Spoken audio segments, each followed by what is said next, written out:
State environmental officials say residents in the northeastern part of the state may face more serious drought restrictions if the area does not receive significant rainfall in the next 10 days. But as Ed Rogers tells us in tonight's Environment Report, there are concerns over what steps the state may take to address water supply problems if conditions worsen. The stream that feeds this pond has run dry from a lack of rainfall.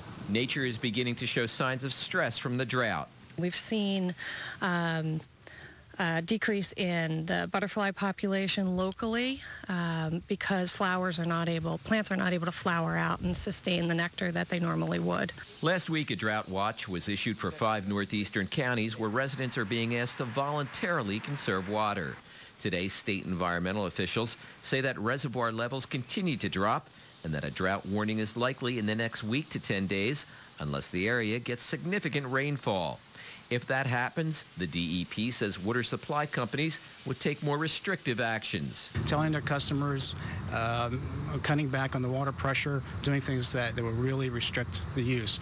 We hope. New Jersey uses a water supply master plan as a basis for issuing water allocation permits. The plan has not been updated in at least 8 years. Environmentalists say that delay creates problems. The fact that it hasn't been balanced or it hasn't been updated since 2002 is really akin to spending without balancing your checkbook. A whole set of things that the department oversees in terms of the water purveyors and how they're managing our resources are all driven by the data, and that data is all old.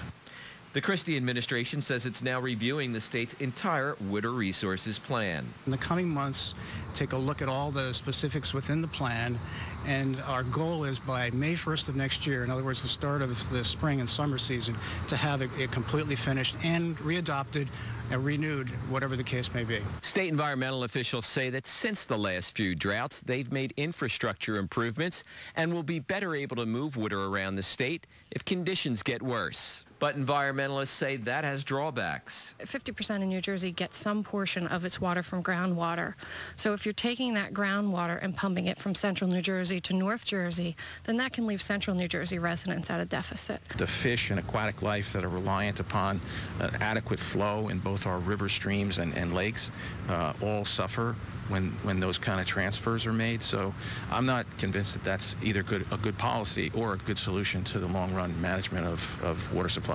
The DEP says there needs to be better coordination between water supply companies. In a regional effect area such as New Jersey or even say northeastern New Jersey, the water companies must work better together, and we must be more engaged with them in transferring water from one to another if in fact one needs it more than the other in times of dire consequences such as we're approaching right now.